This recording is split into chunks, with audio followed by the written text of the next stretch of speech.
Hello दोस्तों, कैसे चल रही है आप लोग की तैयारी। दरोगा टेस्ट सीरीज का जो हम लोग चला रहे हैं सीरीज, उसमें हम लोग आज 9 नंबर सेट पे पहुंच चुके हैं। बाकी 1 से 8 नंबर सेट, 1 से 8 नंबर तक का जो भी सेट है चैनल पे सबको करा के अपलोड करा दिया गया है। आप लोग अगर 1 से 8 तक कंप्लीट नहीं किए हैं तो उसको भी कंप्लीट कर लीजिए। बाकी आज हम लोग एडुटेरिया का जो प्रवीण सर के द्वारा किताब निकाला गया है, नया वाला बुक जो है एडुटेरिया का दरोगा सेट वाला, वो हम लोग करेंगे। बाकी दरोगा का वैकेंसी तो आने वाला ही है, तो इसलिए हम लोग सेट लगा के, एक दूसरा सेट लगा कर टाइट रहेंगे ताकि पूरा एकदम कंफर्म एकदम हो जाए, एकदम पूरा एकदम हिला के रख देना है। तो चलिए हम लोग स्टार्ट करते हैं। अपने फर्स्ट क्वेश्चन की तरफ हम लोग बढ़ते हैं। पहला क्वेश्चन है हम लोगों का कि हड़प्पा काल का इनमें से कौन सा नगर 3 भागों में विभाजित था। हड़प्पा काल का इनमें से कौन सा नगर था जो 3 भागों में विभाजित था। तो वो था धौलावीरा। धौलावीरा जो था हड़प्पा काल का जो ये नगर था वो 3 भागों में विभाजित था। और अगर हड़प्पा की बात किया जाए तो हड़प्पा गुजरात के कच्छ में पड़ता है, गुजरात के कच्छ में। ठीक है। अगला है कि निम्न में से सही सुमेलित कीजिए। सही सुमेलित इनमें से कौन है। नासिक अभिलेख गौतमी बलश्री, जूनागढ़ अभिलेख रुद्रदामन और एहोल अभिलेख पुलकेशिन द्वितीय, ये तीनों सही है। तो इनमें से सभी हो जाएगा। एहोल अभिलेख का संबंध पुलकेशिन द्वितीय से है, जूनागढ़ अभिलेख रुद्रदामन से, और नासिक अभिलेख का संबंध गौतमी बलश्री से है। ठीक है। तृतीय बौद्ध संगति का आयोजन किसके अध्यक्षता में संपन्न हुआ। बहुत इंपॉर्टेंट क्वेश्चन है, बौद्ध संगति से क्वेश्चन आता है। चारों बौद्ध संगति याद होना चाहिए। तो इसमें से पूछ रहा है कि तृतीय बौद्ध संगति किसके अध्यक्षता में हुआ। तो तृतीय बौद्ध संगति का अध्यक्षता हुआ था मोग्गालीपुत्तिस, मोग्गालीपुत्तिस के हुआ था। तृतीय बौद्ध संगति का आयोजन किसके काल में हुआ था। तो वो अशोक के शासनकाल में हुआ था। तृतीय बौद्ध संगति अशोक के शासनकाल में हुआ था, ये बात भी ध्यान रखना है। ठीक है। और ये हुआ कब था। तो ये हुआ था 255 BC में, यानी 255 ईसा पूर्व में हुआ था। सिकंदर के संबंध में कौन सा कथन सत्य है। इसका जन्म 336 ईस्वी पूर्व में हुआ था। इन्होंने भारत विजय अभियान 326 ईस्वी में प्रारंभ किया था। सिकंदर की मृत्यु 323 ईस्वी पूर्व बेबीलोन में हुआ था। इनमें से कौन सा कथन सही है। तो सभी सही है। इसका जन्म भी हुआ था 356 ईस्वी पूर्व में, और विजय अभियान 326 में प्रारंभ किया था, और मृत्यु इसका बेबीलोन में हुआ था। पहली बार भारत पर आक्रमण करने वाला मुस्लिम कौन था। तो ये था मोहम्मद बिन कासिम। बहुत इंपॉर्टेंट क्वेश्चन है। मोहम्मद बिन कासिम भारत का पहला मुस्लिम आक्रमण यही किया था। और ये कब किया था। तो ये किया था 712 ईस्वी में। ठीक है। अब हम लोग बढ़ते हैं अगला क्वेश्चन की तरफ। निम्नलिखित में से कौन दिल्ली सल्तनत के इतिहास का लेखक नहीं था। तो ये था अब्बास खां सरवानी। अब्बास खां सरवानी दिल्ली सल्तनत के इतिहास का लेखक नहीं था। वही जियाउल बर्नी था, अमीर खुसरो भी था, और मिनहाज उज सिराज भी था। ठीक है। निम्नलिखित में से किसने अकबर की धार्मिक नीति की आलोचना की। बहुत इंपॉर्टेंट क्वेश्चन है। अकबर की धार्मिक नीति का आलोचना किया था किसने। तो ये था बदायूनी। बदायूनी ने अकबर की आलोचना की थी, मतलब कि धार्मिक नीति का।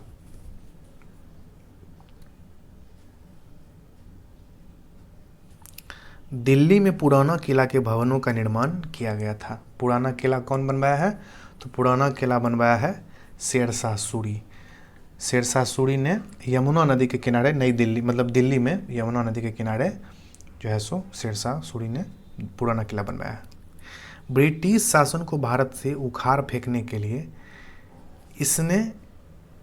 इनमें से किसने फ्रांसीसी की मदद की थी। ब्रिटिश शासन को भारत से उखाड़ के फेंकने के लिए इनमें से किसने फ्रांसीसी की मदद की थी। तो वो था टीपू सुल्तान। ठीक है। और असहयोग आंदोलन किस वर्ष प्रारंभ हुआ। ये प्रारंभ हुआ था 1920 ईस्वी में, 1 अगस्त 1920 को। 1 अगस्त 1920 को। ठीक है। अब हम लोग आगे चलते हैं 11 नंबर क्वेश्चन की तरफ। आप लोग भी मन में लगाते जाइए कि क्या आंसर होगा, थोड़ा दिमाग पे जोर डाल के। बंग भंग विरोध आंदोलन का प्रारंभ किस तिथि से हुआ था। बंग भंग आंदोलन का प्रारंभ किस में हुआ था? तो ये हुआ था 7 अगस्त 1905 से हुआ था। ठीक है। भारतीय स्वाधीनता संघर्ष से संबंधित निम्नलिखित घटनाओं को उसके सही क्रम में रखकर सही कूट चुनिए। द्वितीय, इसका ऑप्शन देख लेते हैं हम लोग। इसमें ऑप्शन है कि द्वितीय गोलमेज सम्मेलन, भारतीय राष्ट्रीय कांग्रेस का कराची अधिवेशन, भगत सिंह को फांसी और गांधी इरविन समझौता। ये मतलब एडजस्ट करना है कि इनमें से सबसे पहले कौन हुआ था। तो जबकि इसमें सारा चीज़ हुआ था 1931 में ही, इसमें सारा चीज़ की अगर बात की जाए तो सब हुआ था 1931 में ही, लेकिन बहुत क्लोज क्वेश्चन है ये। तो इसमें सबसे पहले अगर देखा जाए तो इसमें सबसे पहले हुआ था 5 मार्च 1931 को गांधी इरविन समझौता, 5 मार्च को हुआ था ये। और वही भगत सिंह की फांसी की बात की जाए तो भगत सिंह की फांसी जानते हैं हम लोग 23 मार्च को हुआ था, 23 मार्च 1931 को। तो इस हिसाब से ऑप्शन नंबर 4 होगा, फिर 3 होगा, 4 3 2 1, ऑप्शन नंबर सी इसका सही आंसर हो जाएगा। और वही भारतीय राष्ट्रीय कांग्रेस का भी देख लेते हैं। तो कराची अधिवेशन जो हुआ था ना, ये हुआ था 26 से 31 मार्च तक, और द्वितीय गोलमेज सम्मेलन हुआ था 7 सितंबर 1931।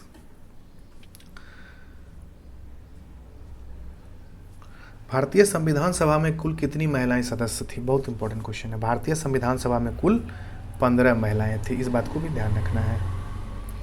और जिसमें से मात्र एक मुस्लिम महिला थी जिसका नाम था बेगम एजाज रसूल, बेगम एजाज रसूल था। भारतीय संविधान में कौन सा अनुच्छेद मानव के क्रय विक्रय तथा बेगार मजदूरी कराने पर प्रतिबंध लगाता है?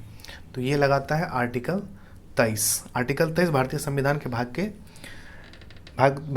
3 में है, मूल अधिकारों से संबंधित है। अनुच्छेद 23 में मानव के दुर्व्यवहार और बालात श्रम का प्रतिषेध है, जिसके अंतर्गत मानव के क्रय विक्रय तथा बेगार मजदूरी कराने पर प्रतिबंध लगाया गया है। आर्टिकल 23 बहुत इंपॉर्टेंट है ये। कौन सा गलत है इसमें बोल रहा है? अनुच्छेद 61 राष्ट्रपति पर महाभियोग की प्रक्रिया का वर्णन करता है। महाभियोग प्रस्ताव संसद के किसी भी सदन में प्रस्तुत किया जा सकता है। महाभियोग जिस सदन द्वारा लगाया गया हो उस सदन का 1/4 सदस्य का हस्ताक्षर होता है, और राष्ट्रपति पर राष्ट्रीय सुरक्षा के उल्लंघन के लिए महाभियोग चलाया जा सकता है। तो इनमें से कौन सा गलत बोल रहा है? तो गलत हो जाएगा ऑप्शन नंबर डी। बाकी अनुच्छेद 61 भी महाभियोग से संबंधित सही ही है। महाभियोग का प्रस्ताव किसी भी सदन में प्रस्तुत किया जाता है, ये भी सही है। और महाभियोग जिस सदन द्वारा लगाया जाता है उस सदन का 1/4 सदस्य का हस्ताक्षर होना भी इस पर जरूरी है। तो ये तीनों सही हो जाएगा।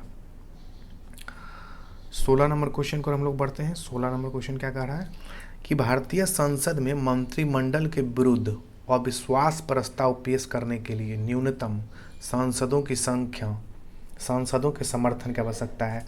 यानी कि मंत्रिमंडल के विरुद्ध अगर अविश्वास प्रस्ताव पेश किया जाएगा तो न्यूनतम सदस्यों की संख्या, सांसदों का कितना सदस्यों का समर्थन होना चाहिए सांसदों का? तो ये हो जाएगा आपको 50 सांसदों का, 50 सांसदों का समर्थन होना आवश्यक है। निम्नलिखित राज्यों में से किस राज्य में राज्यसभा की सीटों की संख्या समान है? राज्यसभा की सीटों की संख्या समान किसमें है? तमिलनाडु, कर्नाटक, बिहार और पश्चिम बंगाल, उड़ीसा, गुजरात, छत्तीसगढ़ और हिमाचल प्रदेश। तो ये हो जाएगा आपका बिहार और पश्चिम बंगाल। बिहार और पश्चिम बंगाल में राज्यसभा की सीटों की संख्या समान है। बिहार की बात की जाए तो बिहार में राज्यसभा की सीटों की संख्या कितनी है? तो बिहार में राज्यसभा की सीटों की संख्या 16 है। वही लोकसभा की बात की जाए तो लोकसभा की सीटों की संख्या 40 है। और वही पश्चिम बंगाल में राज्यसभा की सीटों की संख्या भी 16 ही है। तो इस तरीके से बंगाल और पश्चिम बंगाल, ऐसे भी याद रख सकते हैं कि पश्चिम बंगाल और बिहार दोनों एक साथ था, पहले अलग हुआ है। तो इस हिसाब से भी दोनों का याद रखने में थोड़ा सहूलियत रहेगा। निम्न में से किस लोकसभा अध्यक्ष का कुल कार्यकाल सर्वाधिक रहा? तो इसमें से सर्वाधिक रहा है बलराम जाखड़ का, बलराम जाखड़। ऑप्शन नंबर 20 का सही आंसर हो जाएगा, जो 22 जनवरी 1980 से 16 दिसंबर 1989 तक अध्यक्ष के रूप में रहे थे। यानी कि 1980 से लेकर 1989 89 तक, मान लीजिए 9 साल तक रहे थे, ठीक है। इनमें से कौन सा भारत में पंचायती राज के त्रिस्तरीय प्रणाली में एक स्तर नहीं है? त्रिस्तरीय प्रणाली जो है, पंचायती राज में जो त्रिस्तरीय प्रणाली है उसमें से ही बोल रहा है कि क्या नहीं है। ग्राम पंचायत ये तो है ही, जिला परिषद भी है और पंचायत समिति भी है, नगर परिषद इसमें से नहीं है, ठीक है। वही हम लोग जानते हैं कि ग्राम पंचायत का जो त्रिस्तरीय है, बलवंत राय मेहता समिति की सिफारिश के आधार पर पंचायती राज के त्रिस्तरीय ढांचे का प्रावधान किया गया था। बलवंत राय मेहता समिति, ये बात ध्यान रखना है, बलवंत राय मेहता समिति, जिसमें ग्राम स्तर पर ग्राम पंचायत होगा, मध्यवर्ती स्तर पर पंचायत समिति और जिला स्तर पर जिला परिषद के गठन का व्यवस्था किया गया है। इस बात को भी एकदम ध्यान रखना है। आगे हम लोग बढ़ते हैं कि भारत सरकार का प्रथम विधि अधिकारी कौन होता है? भारत सरकार का प्रथम विधि अधिकारी कौन होता है? तो यह होता है महान्यायवादी। ये महान्यायवादी के बारे में आर्टिकल 76 में वर्णन है, 76, आर्टिकल 76 को भी याद रखना है। यह भारत सरकार का प्रथम विधि अधिकारी होता है और यह जो होता है वो राष्ट्रपति के प्रसाद पर्यंत पद धारण करता है, यानी कि राष्ट्रपति जब तक चाहेगा ही रहेगा, राष्ट्रपति चाहेगा कि अभी नहीं रहेगा तो वो नहीं रहेगा। भारत के मुख्य निर्वाचन आयुक्त की नियुक्ति कौन करता है? बहुत इंपॉर्टेंट क्वेश्चन है। मुख्य चीफ इलेक्शन कमीशन का पूछ रहा है तो सीधी सी बात है, राष्ट्रपति जी ही करेंगे। और ये कब करेंगे तो ये भी देख लेते हैं। तो ये भाग संविधान के भाग 15, संविधान के भाग 15 में निर्वाचन का वर्णन है, निर्वाचन आयोग का। ये भी इम्पोर्टेंट क्वेश्चन है, भाग 15 में निर्वाचन आयोग है। भाग 15 के आर्टिकल 324 से 329 तक, आर्टिकल 324 से 329 तक भाग 15 में निर्वाचन आयोग कह सकते हैं या चुनाव आयोग कह लीजिए, उसका वर्णन है। किस संविधान संशोधन द्वारा राज्य लोक सेवा आयोग के सदस्यों की सेवा मुक्ति की आयु 60 से बढ़ाकर 62 कर दी गई? ये बोल रहा है राज्य लोक सेवा आयोग, यानी कि जो राज्य लोक सेवा आयोग होता है किसी भी स्टेट का, जो पीसीएस होता है, बीपीएससी वगैरह, यूपी पीसीएस वगैरह, तो वो बढ़ाया गया था, 62 कर दिया गया था 41वां संविधान संशोधन के द्वारा। 41वां संविधान संशोधन के द्वारा इसे 60 से बढ़ाकर 62 वर्ष कर दिया गया, ठीक है।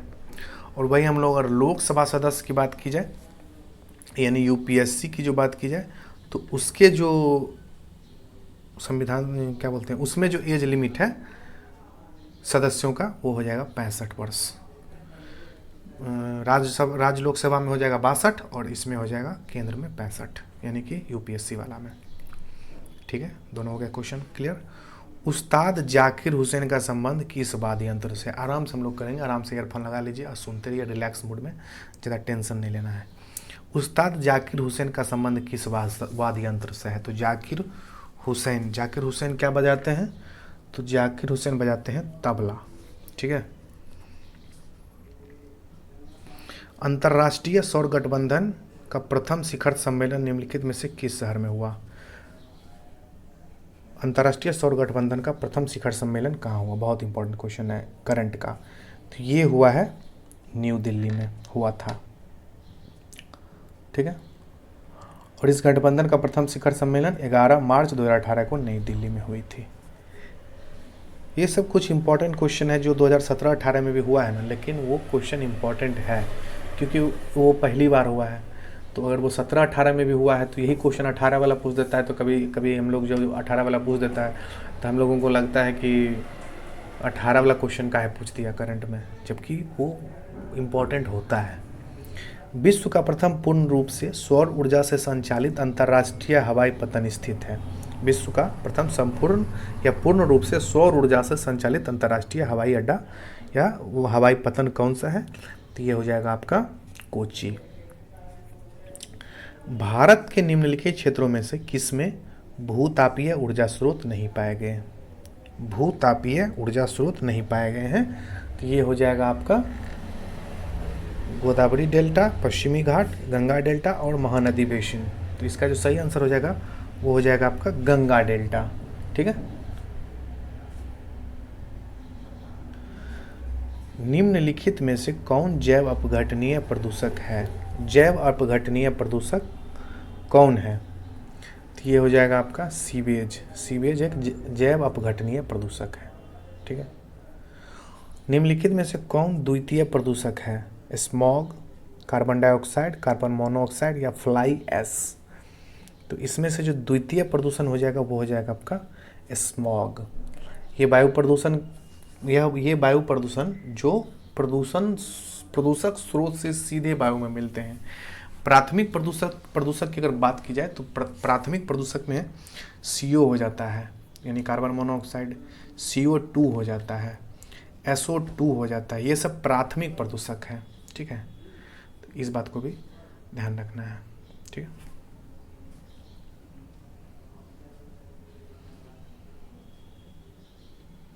निम्नलिखित में से कौन सा जैव मंडल आरक्षित क्षेत्र, बाघ अनारक्षित क्षेत्र, निम्नलिखित में से कौन सा जीव मंडल आरक्षित क्षेत्र या बाघ आरक्षित क्षेत्र पूर्वी एवं पश्चिमी घाटों के मिलन स्थल पर है?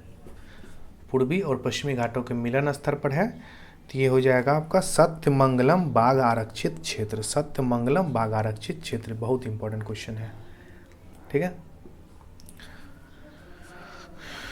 भारत में बाघ परियोजना कब शुरू की गई? बाघ परियोजना कब शुरू की गई भारत में? तो ये शुरू किया गया 1973 में।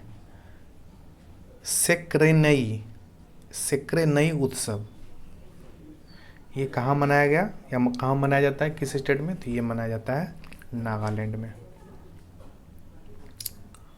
हम लोग यहाँ तक आ गए। अब 32 पे हम लोग आते हैं। 32 का रहा है कि राष्ट्रीय प्रतिरक्षा विज्ञान संस्थान कहाँ है? तो ये है नई दिल्ली में। मिस अर्थ 2022 की विजेता निम्नलिखित में से कौन है? मिस अर्थ विजेता 2022 या मिस अर्थ विजेता 22 भी है, तो इसकी विजेता है वंशिका परमार। यूट्यूब के प्रमुख कार्यकारी अधिकारी CEO बने हैं। यूट्यूब के प्रमुख कार्यकारी अधिकारी CEO बन गए हैं आपको, ये हैं नील मोहन बन गए हैं यूट्यूब के मुख्य कार्यकारी अधिकारी। भारत तथा अमेरिका के मध्य होने वाले सैन्य अभ्यास टाइगर ट्रायम्फ का आयोजन कहाँ किया गया? तो टाइगर ट्रायम्फ का आयोजन किया गया है विशाखापत्तनम में। और संयुक्त राष्ट्र महासागर सम्मेलन 2022 का आयोजन कहाँ किया गया है? तो ये किया गया है पुर्तगाल में। पब्लिक अफेयर्स इंडेक्स 2022 में किस राज्य को प्रथम स्थान मिला है? तो ये मिला है हरियाणा को। 36वां राष्ट्रीय खेल 2022 का शुभांकर निम्न में से क्या है? 36वें राष्ट्रीय खेल 2022 का शुभांकर कौन सा है? तो ये है सावज इसका शुभांकर है। 36वां राष्ट्रीय खेल 2022 का आयोजन गुजरात में किया गया और इस खेल का शुभांकर सावज यानी कि एशियाई शेर। ठीक है। इस खेल का उद्घाटन प्रधानमंत्री मोदी जी के द्वारा किया गया। ठीक है। निम्नलिखित राज्यपाल के समूहों में कौन सही सुमेलित नहीं है? तो सही सुमेलित इसमें से हिमाचल प्रदेश नहीं है। हिमाचल प्रदेश के राज्यपाल लक्ष्मण प्रसाद आचार्य नहीं है, बल्कि हिमाचल प्रदेश में है शिव प्रसाद शुक्ल।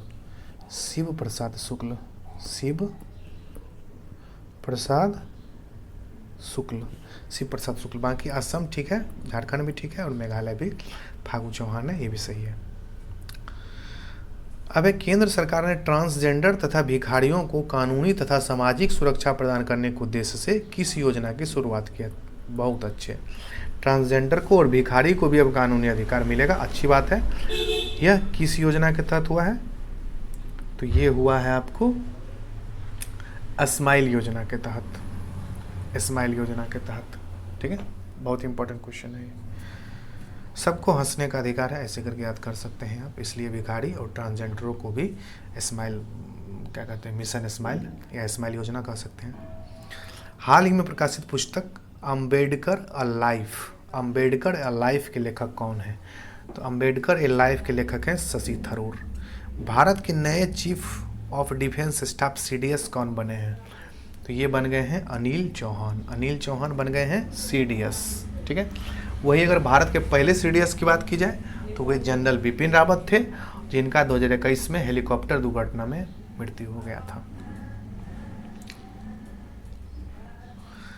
वन वेब इंडिया 1 उपग्रह को किस प्रक्षेपण यान द्वारा प्रक्षेपित किया गया? वन वेब इंडिया, तो इसको लॉन्च किया गया था LVM-3M2 के द्वारा। LVM-3M2 के द्वारा इसको लॉन्च किया गया और यह मिशन इसरो द्वारा संचालित किया गया था। वन वेव इंडिया इसरो द्वारा संचालित किया गया था, ठीक है, ये बात भी ध्यान रखना है। बजट 2022-23 में कितनी राशि जल जीवन मिशन की योजना हेतु आवंटित की गई है? बजट 2022-23 में कितना राशि जल जीवन मिशन योजना के तहत आवंटित की गई है? तो ये की गई है 79,000 करोड़, ठीक है।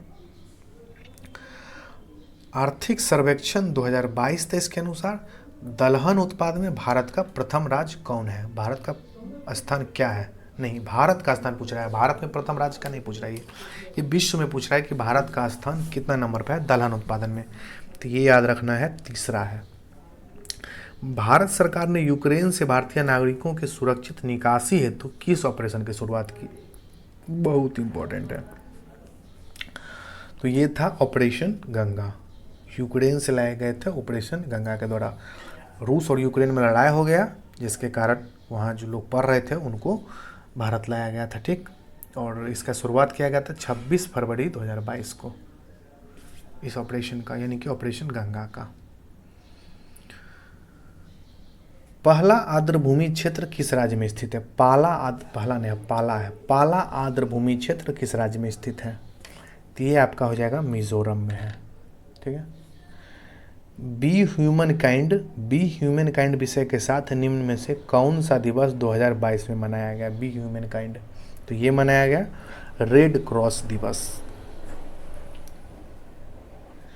किस देश के केंद्रीय बैंक के साथ भारतीय रिजर्व बैंक करेंसी स्वैप समझौते पर हस्ताक्षर किए हैं? किस देश के केंद्रीय बैंक के साथ?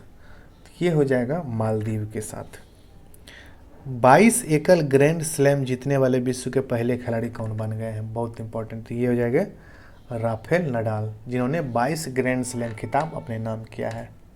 रोजर फेडरर ने 20 ग्रैंड स्लैम अपने नाम किया है। रोजर फेडरर ने भी 20 को जीत रखा है, समझ रहे हैं।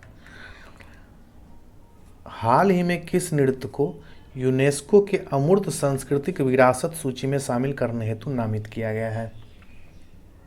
तो ये हो जाएगा आपका गरबा नृत्य को यूनेस्को की अमूर्त सांस्कृतिक विरासत सूची में शामिल किया गया है और इस नृत्य का संबंध गुजरात राज्य से है।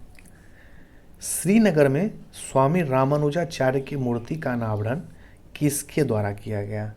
तो ये किया गया है अमित शाह के द्वारा। अमित शाह केंद्रीय गृह मंत्री हैं, उन्हीं के द्वारा जुलाई 2022 में स्वामी रामानुजाचार्य की मूर्ति का अनावरण किया गया और इस मूर्ति को स्टैच्यू ऑफ पीस नाम दिया गया। स्टैच्यू ऑफ पीस, यानी शांति की मूर्ति भी कह सकते हैं इसको हिंदी में हम लोग।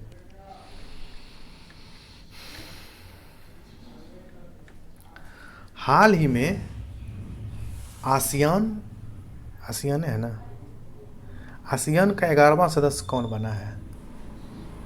तो ये बन गया है आपका तोमर लिस्ते जो है सो दक्षिण पूर्व एशियाई देश जो आसियान है उसका समूह है और जिसकी अध्यक्षता 1967 में किया गया था। तिमोर लिप्ते इसका 11वां सदस्य बना है। उत्तर प्रदेश सरकार ने किस वर्ष तक मथुरा शहर को शुद्ध शून्य कार्बन उत्सर्जन पर्यटन स्थल बनाने की घोषणा की है? तो ये किया गया है 2041 तक। हाल ही में फिक्की के अध्यक्ष कौन बने हैं? फिक्की के अध्यक्ष बन गए हैं आपको शुभ्राकांत पांडा बन गए हैं। और फिक्की का स्थापना की बात की जाए तो इसकी स्थापना 1927 में की गई थी, ठीक है। इसका फुल फॉर्म होता है federation of Indian chambers of commerce and industry. Federation of Indian chambers of commerce and industry, ठीक है। शुभ्रकांत पांडा इसके अध्यक्ष चुने गए हैं और फिक्की का स्थापना 1927 में हुई थी। प्रतिवर्ष किस तिथि को अंतर्राष्ट्रीय गरीबी उन्मूलन दिवस मनाया जाता है? तो ये मनाया जाता है प्रतिवर्ष 17 अक्टूबर को अंतर्राष्ट्रीय गरीबी दिवस। और 2022 की बात की जाए तो 2022 में ये 17 अक्टूबर को मनाया गया dignity for all in practice. Dignity for all in practice जो इसका थीम था, dignity for all in practice. क्योंकि इसको रिपीट करने का कारण है कि पूछ दिया जाता है कि किस विषय के साथ शुरुआत किया गया था। हाल ही में इलाबेन भट्ट का निधन हो गया, उनका संबंध किस क्षेत्र से था? तो वो एक सामाजिक कार्यकर्ता थी।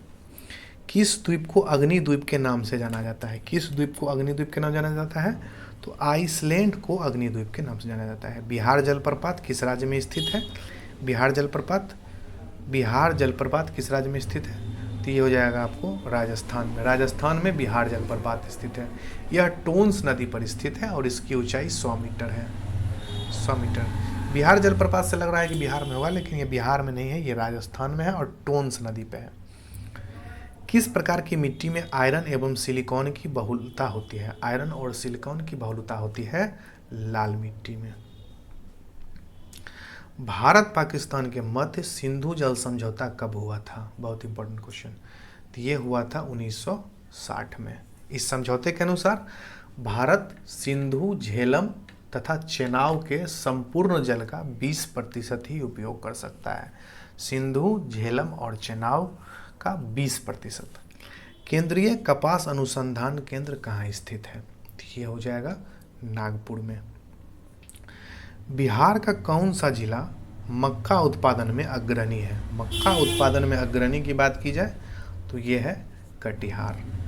कोंकण रेलवे ट्रैक पर पहली बार रेल परिचालन कब शुरू हुआ था? तो ये शुरू हुआ था 1998 में।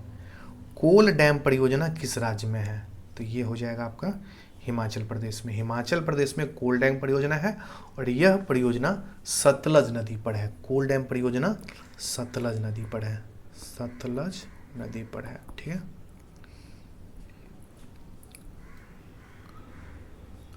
निम्नलिखित में से कौन सा मात्रा और उसका एसआई इकाई सही रूप से सुमेलित नहीं है? तो ये हो जाएगा मैग्नेटिक फ्लक्स। मैग्नेटिक फ्लक्स का टेस्ला नहीं होता है। मैग्नेटिक फ्लक्स या चुंबकीय क्षेत्र में रखी हुई किसी सतह के लंबवत से गुजरने वाली कुल चुंबकीय रेखा को उस सतह का चुंबकीय फ्लक्स कहते हैं। और चुंबकीय फ्लक्स का एसआई मात्रक होता है वेबर।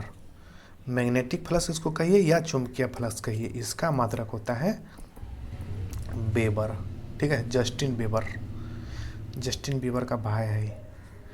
निम्नलिखित गतिविधियों में से किसमें स्थितिज ऊर्जा का गतिज ऊर्जा में परिवर्तन किया जाता है? स्थितिज ऊर्जा का गतिज ऊर्जा में परिवर्तन किया जाता है। एक पेंडुलम का झूलना। एक पेंडुलम के झूलने से क्या होता है? स्थितिज ऊर्जा गतिज ऊर्जा में बदल जाता है, ठीक है। वही अगर हम लोग एक पटाखे का फूटना के बात किया जाए तो एक पटाखे का फूटना रासायनिक ऊर्जा का ध्वनि ऊर्जा में है। और टॉर्च को ऑन करना हो जाएगा आपको रासायनिक ऊर्जा का प्रकाश ऊर्जा में परिवर्तन। टॉर्च हम लोग जला रहे हैं तो प्रकाश निकलेगा रासायन से। बैटरी को टिक लगा हुआ है उसमें। निम्नलिखित में से कौन सी भौतिक इकाई एक वस्तु की स्थिर या एक समान गतिशील स्थिति में बदलती है या बदलने का प्रयास करती है? भौतिक इकाई का एक वस्तु के स्थिर या एक समान गतिशील स्थिति में बदलती है या बदलने की प्रयास करती है, तो वो हो जाएगा आप लोग का बल। निम्न में से क्या गुरुत्वाकर्षण के सार्वत्रिक नियंत्रण से संबंधित है? निम्न में से क्या गुरुत्वाकर्षण के सार्वत्रिक नियम से संबंधित है? तो सार्वत्रिक नियम से संबंधित हो जाएगा चंद्रमा के चारों ओर पृथ्वी की गति। चंद्रमा के चारों ओर पृथ्वी की गति। पानी का क्वथनांक बिंदु क्या है? पानी का क्वथनांक बिंदु हो जाएगा आपको 100 डिग्री सेंटीग्रेड। पानी का क्वथनांक होता है 100 डिग्री सेंटीग्रेड, ठीक है। पानी का क्वथनांक 100 डिग्री सेंटीग्रेड होता है, जबकि इसका हिमांक 0 डिग्री होता है, यानी कि पानी उबलता 100 डिग्री पर है और बर्फ़ में 0 डिग्री पर होता है। और 4 डिग्री सेंटीग्रेड पर पानी का घनत्व सबसे अधिक होता है, वो आयतन सबसे कम होता है। ये 4 डिग्री वाला भी याद रखना है कि 4 डिग्री पर पानी का जो घनत्व होता है वो सबसे अधिक होता है, और वही अगर आयतन की बात की जाए तो 4 डिग्री पर पानी का आयतन सबसे कम होता है। निम्नलिखित में से किस विद्युत चुंबकीय तरंग की तरंग दैर्घ्य सबसे कम होती है? निम्नलिखित में से किस विद्युत चुंबकीय तरंग की तरंग दैर्घ्य सबसे कम होती है? तो ये होती है गामा किरणों की। आभासी और सीधा प्रतिबिंब के लिए दर्पण का आवर्धक कैसा होना चाहिए? आभासी और सीधा प्रतिबिंब के लिए दर्पण का जो आवर्धक होता है वो होना चाहिए आपको ऋणात्मक। उद्योग और वाणिज्य प्रतिष्ठानों में उपयोग की जाने वाली ऊर्जा को आमतौर पर दर्शाया जाता है किस में? तो वो दर्शाया जाता है किलोवाट घंटा में। निम्नलिखित में से कौन सुमेलित है? चिरचक की खोज Edward Jenner, dynamo Michael Faraday और टेलीफोन ग्राहम वेल। ये पूछ रहा है कौन सुमेलित है इसमें? तो इसमें से सभी सुमेलित है, क्योंकि टेलीफोन का खोज भी ग्राहम बेल ने किया था, डायनेमो का खोज माइकल फैराडे ने किया है, और चिरचक का खोज एडवर्ड जेनर ने किया है। एक H2O अणु में उपस्थित हाइड्रोजन का प्रतिशत कितना होता है? ये कितना है? ये हो जाएगा आपको 11.1111%। निम्नलिखित में से कौन सा कथन गलत है? गलत को खोजना है।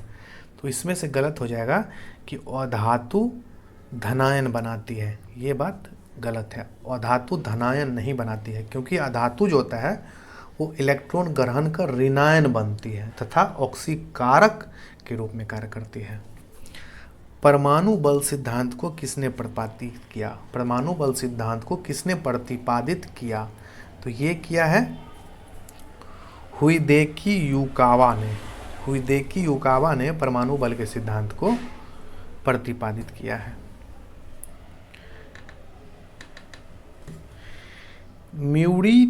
म्यूरिएटिक अम्ल को अन्य किस नाम से जाना जाता है? म्यूरिएटिक अम्ल को अन्य किस नाम से जाना जाता है? तो उसको जाना जाता है हाइड्रोक्लोरिक अम्ल, यानी कि HCl के नाम से। निम्नलिखित में से कौन सा अम्ल और क्षार के बीच समानता है? अम्ल और क्षार के बीच समानता है, ये हो जाएगा D। अम्ल या क्षार को जल में मिलाने की प्रतिक्रिया ऊष्माक्षेपी होती है। ये इसका राइट आंसर हो जाएगा।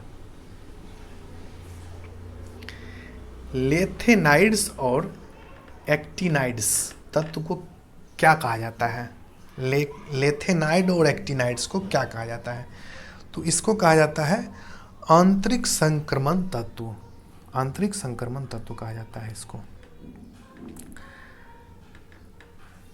किसी आवर्त में परमाणु क्रमांक में वृद्धि होने पर क्या होता है? किसी आवर्त में परमाणु क्रमांक में वृद्धि होने पर क्या होता है?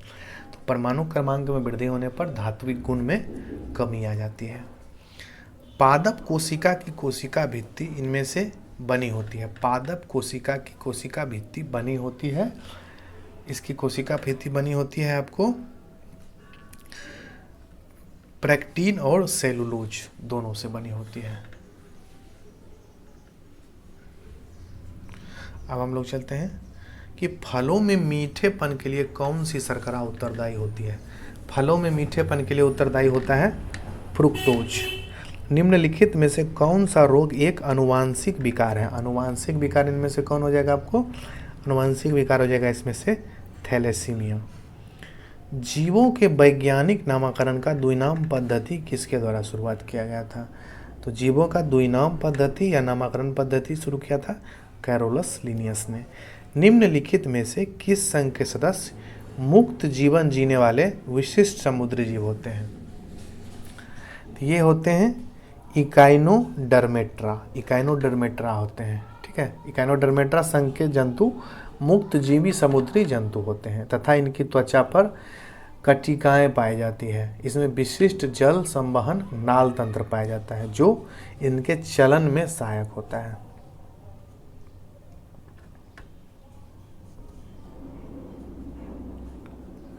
निम्नलिखित में से कौन सा एंजाइम प्रोटीन को पेप्टोन में परिवर्तित कर देता है? तो प्रोटीन को पेप्टोन में परिवर्तित करता है पेप्सिन। निम्नलिखित में से कौन सा कथन गलत है? तो ये है रक्त ज्ञानेंद्रिय इनपुट में मदद करता है, ये गलत है। बाकी रक्त शरीर की बीमारी से बचाता है, ये सही है। रक्त ऑक्सीजन को फेफड़े से शरीर के अन्य भागों में ले जाती है, ये भी सही है। और रक्त कार्बन डाइऑक्साइड को शरीर की कोशिकाओं से फेफड़े तक ले जाती है, ये भी सही है।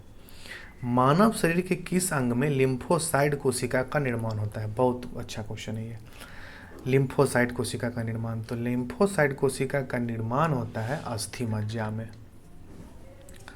निम्नलिखित में से किस प्राणी के प्लाज्मा में हीमोग्लोबिन का विलय हो जाता है? निम्नलिखित में से किस प्राणी के प्लाज्मा में हीमोग्लोबिन का विलय हो जाता है? तो यह विलय हो जाता है केचुआ में।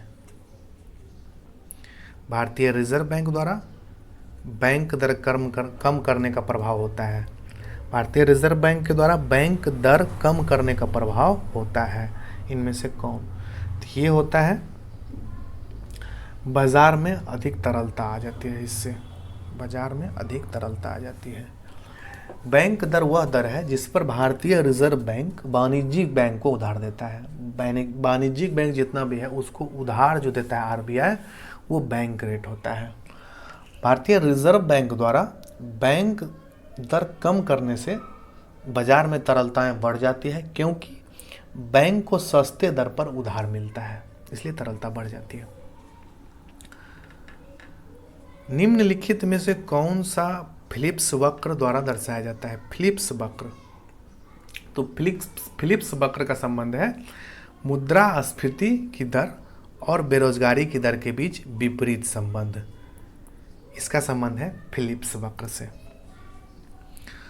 अर्थशास्त्र वाणिज्य के संबंध में गिल्ड्स बाजार क्या है? गिल्ड्स बाजार, तो यह है एक सुरक्षित बाजार। अर्थशास्त्र वाणिज्य के संबंध में गिल्ड बाजार सरकारी प्रतिभूतियों जो कि सुरक्षित बाजार का बाजार होता है, उसका एक उदाहरण है। 94 की तरफ हम लोग बढ़ते हैं। बैंक दर वह दर है जिस पर भारतीय रिजर्व बैंक निम्न में से किससे ऋण प्रदान करता है? तो वो ऋण प्रदान करता है वाणिज्यिक बैंकों को। अभी हम लोग जस्ट देखे थे थोड़ा देर पहले, इससे पिछला क्वेश्चन में। निम्नलिखित में से कौन सा रिपोर्ट विश्व बैंक द्वारा जारी किया जाता है? तो विश्व बैंक द्वारा जारी किया जाता है ease of doing business, world development report और ग्लोबल इकोनॉमिक प्रोस्पेक्टस। ये सभी वर्ल्ड बैंक के द्वारा ही जारी किया जाता है। ईज ऑफ डूइंग भी, वर्ल्ड डेवलपमेंट रिपोर्ट भी और ग्लोबल इकोनॉमिक प्रोस्पेक्टस भी इसी के द्वारा लागू किया जाता है। तो हम लोगों ने जीएस का 95 क्वेश्चन कवर कर लिया आराम से। अब मैथ का 5 क्वेश्चन है जिसको शांति से आप लोग बना लीजिएगा। इसका आंसर हम आप लोगों को बता देते हैं। 96 का आंसर हो जाएगा ऑप्शन नंबर ए, 97 का हो जाएगा ऑप्शन नंबर बी, 98 के ऑप्शन की बात की जाए तो इसका ऑप्शन नंबर सी हो जाएगा 60%, और 99 का ऑप्शन हो जाएगा 7 वर्ष, और 100 का आंसर हो जाएगा आपको ऑप्शन नंबर डी। तो हम लोगों ने सेट नंबर 9 को कंप्लीट कर लिया है।